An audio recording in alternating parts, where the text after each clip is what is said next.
So many places these days, whether it's a corporate workplace or even a how to make it big on YouTube channel, talk about being authentically you. But what the hell does that even mean? And more importantly, is that even possible?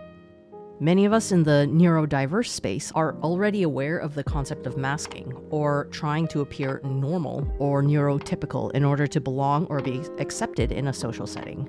It can happen either consciously or subconsciously, but regardless of whether you choose to mask or not in certain circumstances, I don't think anybody could disagree that it's bloody exhausting. The growing emphasis on authenticity isn't just a problem purely from the perspective of us neurospicy folks, though. It's a big part of my argument here because it's obviously from my personal experience, but I think it even applies in some degree to a broader group. So what does it even mean to be authentic? And please, for the love of everything, how do I do it? How do I be authentic? First off, what is it supposed to mean? Usually I start off these rants with being pedantic about the definition of a word, and today is no different. But seriously, what does it mean to be authentic?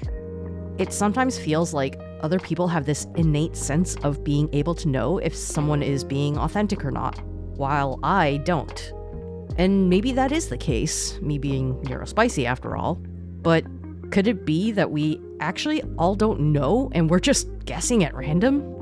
Obviously, it's much easier to tell when someone isn't being genuine or authentic quite overtly. We can usually tell when someone is lying to us or not. But I'm not talking about those scenarios. I'm sure we've all had times when a person we thought we knew turned out to actually be nothing like what we'd built them up to be in our heads. You know, the people who, on first glance, seem to be authentic, but later it turns out it was actually just a really elaborate disguise. In those cases, what we thought was authenticity was actually the complete opposite. But we don't know this until the truth is revealed, if it ever is. And what if it isn't? Not to mention, from whose perspective does it matter that we're being authentic? Presumably, it's being quote-unquote normal, or more realistically, it's being yourself, because we all know that normal doesn't exist anyways. That in itself seems simple, but underneath it, it's actually a lot more complicated. It implies that you know who you are. You know, that you know yourself. Or if you want to get really snooty, temet nosce in Latin. I don't know Latin, I had to look that up and I probably mispronounced it. Ask anybody with even a rudimentary knowledge of philosophy, and they'll tell you that this is actually a really big issue, and has been in the philosophical world since the early days of modern humans. But I'm not here to talk about philosophy, I'm not an expert in that, so let's put that aside for now and talk about another possible way of looking at what it means to be authentic. I think most people would agree that when we talk about authenticity, we mean that someone is being truthful. They don't lie about who they are, and they certainly don't hide their true self. Seems pretty reasonable. And yet, how do we expect to know whether that really is the case or not? How do I know that you're complimenting me is authentic because you genuinely mean it, or you're just saying it to be polite? On the flip side, how do you know that whatever my compliment-worthy attribute is authentic, or if I'm just doing it to appear that way to you? In other words, we're kind of right back where we started. What does authenticity actually mean? Okay, so it's all well and good that when we talk about authenticity, we mean being true to oneself. An authentic person is someone who is their true self. Or at least what we, as an outsider, might perceive to be the true version of another person. They're someone whose actions align with their words, or vice versa. But once again, the problem is that this is one person determining what another's authentic self looks like. When you watch a YouTube video, like maybe this one, or read a post on social media, and you think to yourself, wow, that person is being really genuine. They're so authentic. How do you actually know this? You can't look into the mind of the other person after all.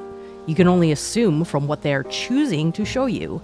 and try to assess whether they're choosing to show who they really are or if they're putting on a front. Yet we seem to be pretty sure about our judgments, don't we? Similar to how we can rationally understand that someone's social media posts are just their highlight reel, but our silly lizard brains still can't help but think that really is what their lives are like 24/7. And then we fall into the vicious cycle of thinking that we're not as good as other people and that we're falling behind and that we're not worthy Or is that just me? None of this is groundbreaking, obviously. It feels like stuff we should already know, but if there's one thing I've come to realize over the years is that shoulds like this are rarely that easy. So even though we should know that we can't truly know whether another person is being genuine because we can't read their minds, we still think that we do, solely based on what we see of their actions. And in a way, that's not necessarily a bad thing. After all, it's still better than judging someone based purely on their external appearances or something else superficial. And yet, this leads me to wonder, when someone tells me to be authentically me, do they really mean that? Or are they getting at something else? Something potentially a little bit more insidious? Let's take the example of social media again, because that's where a lot of this authenticity talk seems to happen nowadays. So, you're watching a YouTube video, and if you made it this far, thank you very much. Leave a popcorn shrimp emoji in the comments just to let me know that. Or scrolling someone's Instagram feed. They're showing you all these different aspects of their life. All their holiday photos and great new achievements and successes, the highlight reel. And yet, a part of you thinks, well, if that's the highlight reel, then logically, that means they're hiding things. This isn't the quote-unquote real them. It's just a curated part of them. Right? But then they go and share something mundane and completely unglamorous, like the pile of dirty dishes in their kitchen sink. You think, that's just boring. Honestly, low-key, that is actually me. But does another part of you ever question whether this makes this person genuine? Are they being more or less authentic by airing their dirty laundry, or dishes in this case? By telling someone to be authentic, aren't we implying then that they aren't already? So presumably, if you thought someone was already being authentic, you wouldn't have to tell them that. But something makes you think that they're not. You're making the assumption that you know this, but still, it's just that, an assumption. So again, the question remains, how do you really know if someone is being authentically themselves? Frankly, I don't know if I can. And I don't know if anyone can. You can only know that for yourself. Because only you know whether your actions and behaviors are what you intend, and whether they are true and genuine to who you are. But then again, do you really know who you are? In order to be authentic, you must be who you are by knowing who you are. And again, my question is, how? How the hell do I actually know who I really am well enough to be myself? And even more than that, if I don't know who I am, how the hell can anyone else tell me that? Not to mention, is it one of those do as I say, not as I do situations? Because sometimes it feels like that.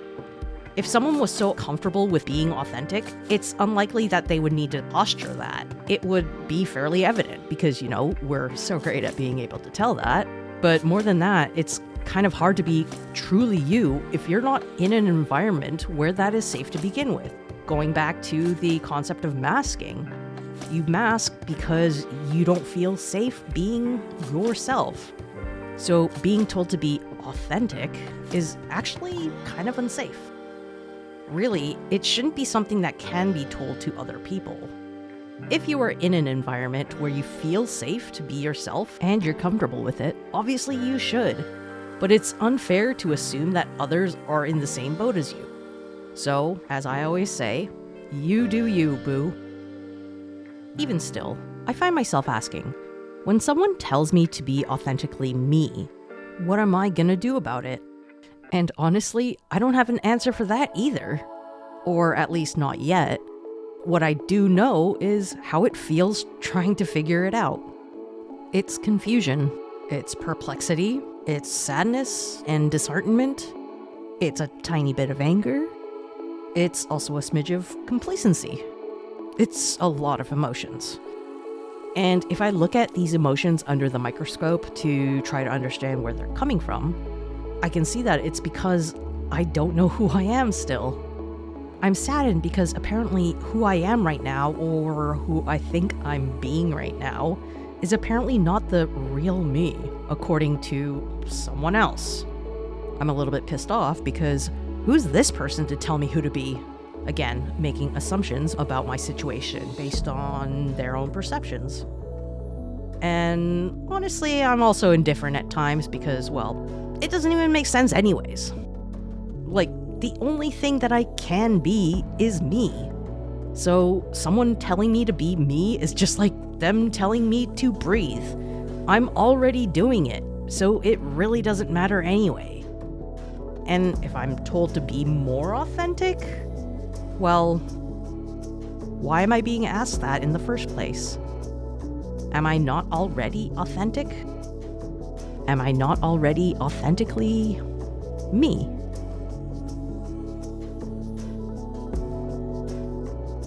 Big shout out and thank you to all of my Shining Star patrons who make it possible for me to continue making these videos.